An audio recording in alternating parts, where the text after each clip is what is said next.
My 29F husband 34M has 3 kids from a prior marriage. 11M, 7M, 6M. They are absolutely terrors, as both of their parents have struggled to agree with parenting and rules. When I met my husband 4 years ago, he stated that he isn't looking for a mom for his kids. His kids have 2 parents, and he's looking for a wife for himself. I like kids, but I've never wanted any of my own. I was open to the idea of him having kids. Back when we dated, he had the kids on weekends. Things were fine with them. He never expected anything from me regarding the kids. I told him I'm not interested in babysitting, and he said he'd never ask me to. He'll just hire his niece to babysit if he needs a babysitter. Long story short, in the last year they've moved from weekends to 50-50. Since the kids are old enough to not need their mom as much, this was always the plan. One parent has the kids for a whole week, and other has the kids the next week. Husband lost his job and got a new job that pays less. Niece also went off to college. Husband can't afford any of the local babysitters because they charge, quite frankly, a lot. The kids are terrors, so babysitting does not come cheap. Husband is also now making less money. This weekend was his friend's bachelor party. Husband is a groomsman and was expected to attend. Last minute he asked me to watch the kids for the entire weekend so he can attend this event. He thought it would be no big deal, and I would definitely agree. I was kind of miffed that he waited to last minute to ask me. I told him that I can't because I have to go to the gym, and I have brunch plans with my mother. And honestly, I just don't want to. Sounds like a good way to ruin an otherwise good weekend. Also, why would I watch the kids so their dad can go get plastered and ogle strippers with his friends? No thank you. Not like it was an emergency or something. Dan was very upset because he couldn't go. I brought up the fact that before we got married he told me he wouldn't expect me to watch the kids ever. He seemed surprised because he thought I would have changed my mind. I told him I'd watch them if there was an emergency, but otherwise no. I didn't have kids because I didn't want the responsibility of them. I like his kids. I cook for them sometimes. And take them out to do stuff occasionally. I show up to their sports games. But this is for me and the kids. I would say that they all really like me, because I don't try to meddle and pretend to be their mom. I'm their dad's wife that they like. I love Dan, but I think he needs to not try to shirk his responsibility as a father. He signed up for this. Having kids means you don't always get to do the things you want to do. Edit, their mom won't switch weekends with my husband. She makes plans for the weekends when my husband has the kids. She's not going to cancel her plans last minute because he doesn't have a babysitter and wants to go out with his friends. Comment 1. It's only going to get worse. He won't want to handle the permanent 50-50 parenting load, and he'll start to say that if you love him you'll help with his kids. This marriage won't last. Good luck. Comment 2. I am also divorced, and if I were your husband, I'd have asked my ex to switch weekends with me. My ex and I do this all the time and it's no big deal. Trying to stick you with it last minute is not cool.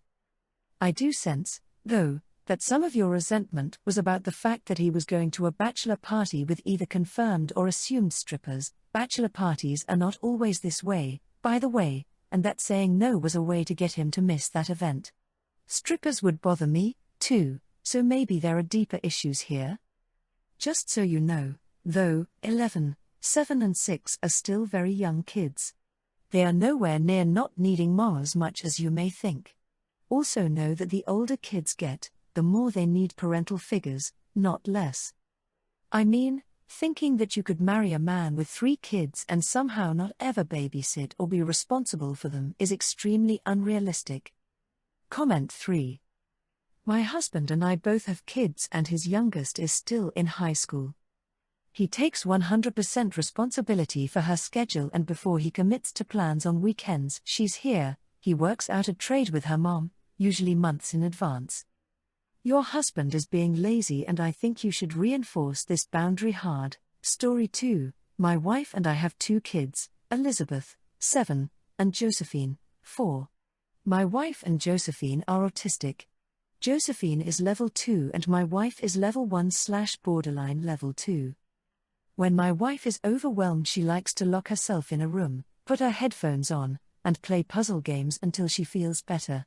When Josephine was 2, before she was diagnosed, she got Josephine a tablet, headphones, coloring books, and crayons to keep in the spare room with her headphones and tablet. Now that they're both diagnosed, they're adding sensory toys, a sensory swing, rocking chairs, and a tent to the spare room. Unfortunately for my wife and Josephine, Elizabeth has quite a big personality. She's loud, all over the place, very touchy, in your face. We've had her assessed, but she doesn't seem to have autism or ADHD, she just has a lot of energy and a big personality. She's also very intelligent and has figured out there are certain things she can do that can get my wife to give her whatever she wants to get her to stop. As a result of the escalating behaviors, my wife is starting to pull away from Elizabeth. She and Josephine lock themselves in the spare room a few times a week. She has me help with homework and get Elizabeth ready for bed, and she's starting to talk about sending Elizabeth to an after-school program until I get home. Elizabeth notices my wife's growing disdain for her. She sees how my wife takes Josephine and locks her out of the room, how she rarely interacts with her once I get home, and how she has to eat salmon and veggies while they DoorDash mac and cheese, grilled cheese and tomato soup, breadsticks, or other foods that we agreed would be more special occasion food. I talked to my wife about Elizabeth and how she's feeling like her mom doesn't like her. My wife said she doesn't know what she can do besides sending her to an after-school program until around the time I get home, that way she's not completely drained by the time I get home, but I told her that sending Elizabeth away while Josephine gets to stay home with her won't solve anything. She insisted that it's the only thing she can do to fix things. That sparked an argument because she clearly favors Josephine over Elizabeth. I told her she can't lock herself in the room without Elizabeth and she can't get them special meals. She refused because she needs her time to wind down and those are her safe foods. I got fed up with her refusing to fix the situation, so I told her either she starts including Elizabeth with her downtime and safe foods or I take the locks off the doors and stop paying for DoorDash. She locked herself in the guest room, then came out acting fine, suggesting I get us pizza for dinner. Elizabeth came with me and by the time we got back my wife and Josephine were gone. She texted me to say they're staying with her parents and she'll see me in a few days. Now I'm wondering if I overreacted and if I shouldn't have threatened to remove the locks and stop paying for her DoorDash. Comment 1. NTA. If anything, you're underreacting. Your wife is basically emotionally abusing your daughter. Elizabeth shouldn't be around your wife. Your wife is doing some serious damage to her mental health. You may want to think about therapy for Elizabeth to help with the "why doesn't my mom love me" feelings going on. That is something that can leave lifelong damage. Comment 2. NTA. I'm autistic, I get overwhelmed rapidly and will shut down. So I understand your wife's need for safe foods and a safe space. But she's chosen to be a mother and she doesn't get to prioritize herself by abusing her daughter. Her behaviors are impacting her child's mental well-being and she needs to either figure out how to balance everyone's needs or she is going to find that the issues she has with Elizabeth will increase as Elizabeth either tries desperately to win her approval or decides she doesn't care and rebels against her hard. Comment 3. NTA. What she is doing is clearly emotional abuse. Please put your children first. If she is not willing to even try to change, you need to get custody of those girls. In the meantime, I think Elizabeth could benefit from working with a therapist. Story 3. I, 24F, have 2 siblings. Aaron, 26M, and Dorothy, 28F. Aaron is my best friend. We have an apartment together in a city a little drive from our parents. Dorothy is mentally disabled. She's like a 6-year-old in a woman's body. Our parents are going to visit us in the city later this month, and Aaron and I want to take them to our favorite restaurant in our city. It's a delicious Mexican place. I can't even name a favorite dish because everything is so good. My mom asked us to change the restaurant because Dorothy won't eat Mexican food. I declined. My mom came over with Dorothy the next day because apparently that really upset her. I don't feel like we should have to change our plans and eat at McDonald's. My mom said it's a bigger problem that we've never really tried to include Dorothy. I'll be honest, I don't like Dorothy. It's nothing personal and our parents actually did keep things pretty equal growing up. I'm just 24 and not super interested in censoring my speech and talking about Disney princesses. I don't like real kids either for the same reason. I told my mom maybe just her and dad can come, so everyone can eat. I'd honestly prefer it that way just for once. My mom said I think we're done here and she walked out. My dad called and he says I need to apologize to both my mom and to Dorothy. He said Mom said Dorothy cried the whole way home because I said I don't like her. That's not what I said, and I don't even know if that's true because my mom exaggerates. I've never said that to her face. Aaron says he agrees with me about the restaurant, but I shouldn't have said that. I'm posting here because I really want to hear from someone impartial. Comment 1. YTA. You and your brother can eat at your favorite restaurant anytime. Apparently you don't like your mother or father very much either, because you can't take a couple of hours to be kind to your disabled sister for a short visit, and you'd rather hurt them and your sister rather than inconvenience yourself for a little basic kindness. Comment 2. YTA. Make an effort to wear your human skin once in a while. You can call the restaurant and see what they can come up with so Dorothy can eat as well. You're a regular, hopefully a good tipper, so they will probably be willing to work with her food preferences.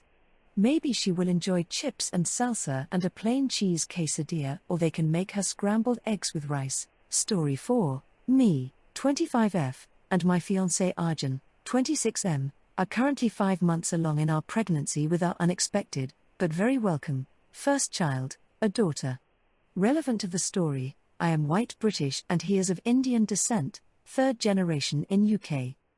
We met 6 years ago at university on a group project, where we were sorted alphabetically by surname and the rest is history. Obviously, I'm not going to put our actual surnames on the internet, but they are both 3 or more syllables and begin and end with the same letter/sound. For the sake of the post, say his is Mukherjee and mine is Mulvaney. We have decided our daughter's first and middle names and are looking at the surname situation, which has been heated. I have always been resolute in keeping my surname, and while I always thought I would double-barrel any kids' names, given the similarity and length of our surnames, we both agree it would be really unfair for the kid as it would be a tongue twister that she would have to explain through school. So, I suggested we use my surname as the surname and have his as a second middle name, basically on all important documentation, so if he is taking her anywhere it's easier / won't be called up on it. Whilst he said the second middle name was a good idea, he was angry and upset that I want to use my surname, when passing the name down is something fathers do. Thing is, in my opinion, surnames are very linked to families and his family have made it clear that I am not welcome.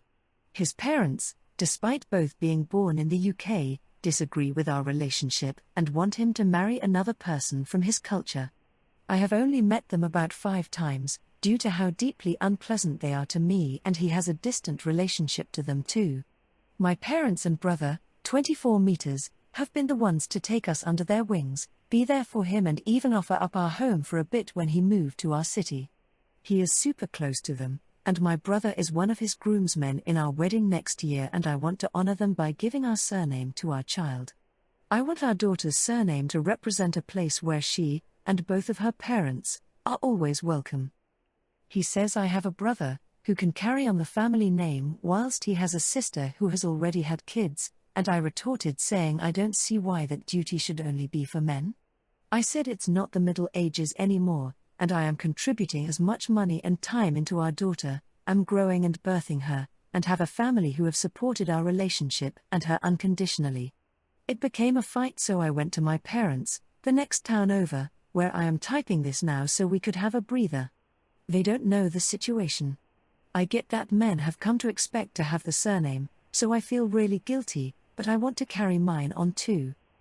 Any advice is super appreciated, as I really don't know what to do. Comment 1. NTA. The fact that the baby follows the patriarchal line is outdated, I agree. As someone in a relationship with someone with a clunky double-barreled name, big no to that too. However, you might want to consider what his surname means to him, though I do get your point about his family. It definitely needs a calm discussion. How involved is he in other aspects of the name? OP comment.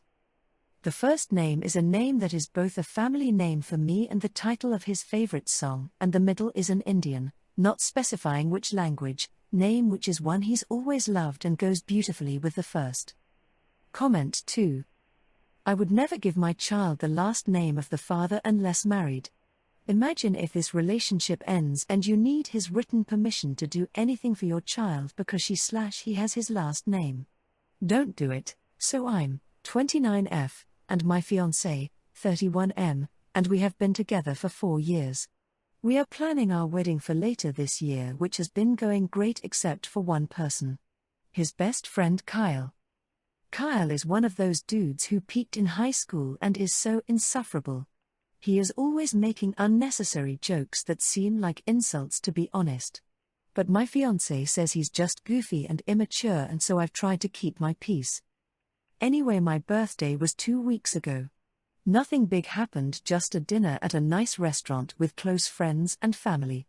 Near the end of it, someone mentioned the wedding and how everything was going, and my fiancé answered and said we were writing our own vows. I said I was nervous but excited. Then Kyle said loudly, I think everyone present in the restaurant heard it, that's how loud he was, just don't cry halfway through your vows like you did during your breakup, remember that? The table went dead silent. In the moment I laughed it off cause I didn't want to create a scene there. But I was humiliated. My dad was present there and my fiancé was aware of that breakup. It was abusive and traumatic. I later told him how hurt I was and he said Kyle was just being Kyle, and you know how he is, babe. So I sat on it for a few days even though I was hurt. But then finally I told him I don't want Kyle at the wedding. Not at the rehearsal. Not giving a speech, nothing. Nowhere, I just don't want him there. Now my fiancé is saying I'm overreacting. That Kyle was just trying to be funny and kicking him off the list would destroy our 15 years of friendship. But honestly, if Kyle cannot respect me, then why should I allow him to stand next to the man I'm marrying?